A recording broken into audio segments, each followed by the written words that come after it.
Shalom Pak Pendeta Yakub. Jangan bosan dengan saya ya Pak, karena saya akan bertanya lagi.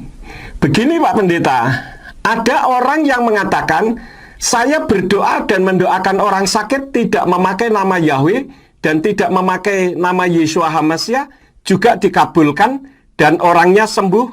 Artinya kan Tuhan mendengar doa saya. Bagaimana menjawabnya Pak Pendeta? Terima kasih untuk Pak Ngamput yang tidak sungkan bertanya kepada saya. Tentu saya tidak bosan dong Pak.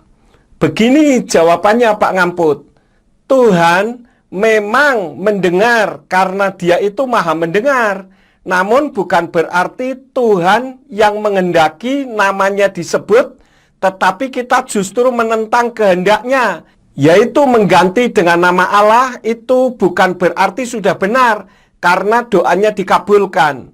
Kenapa? Karena di dalam kitab Yesayahu atau Yesaya pasal 45 ayat yang kelima, jika dibaca berbunyi, Ani Yahweh wa ein otzulati ein Elohim aasreka welo yedai tanu, yang artinya, akulah Yahweh dan tidak ada yang lain, selain aku tidak ada Elohim.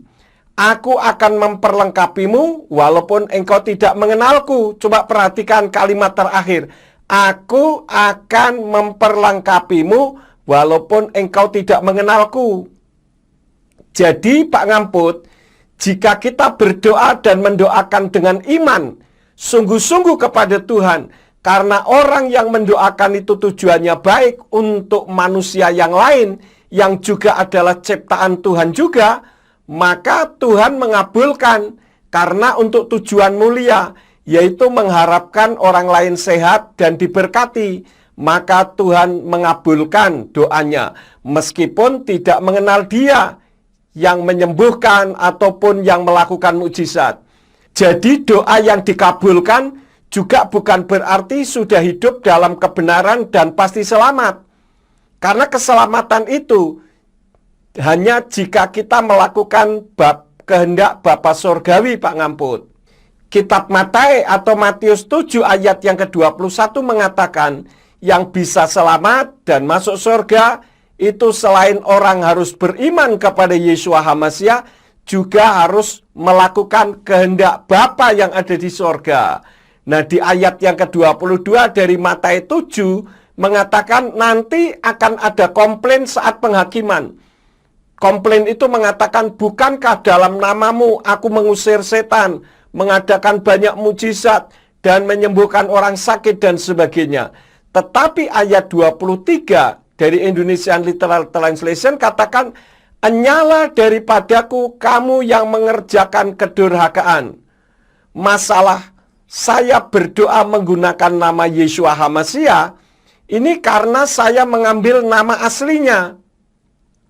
Kalau nama terjemahan saja berkuasa, tentu nama asli jauh lebih berkuasa.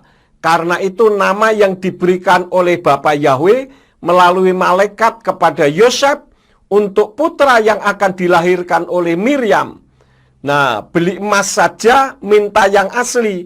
Masa nama Tuhan tidak menggunakan yang asli? Itu kalau pendapat saya. Begitu Pak Mengamput. Paham ya Pak? Paham Pak Pendeta. Saya makin paham Pak. Terima kasih untuk pencerahannya ya. Selamat beraktivitas. Bapak Yahweh menyertai dan memberkati Pak Pendeta. Haleluya.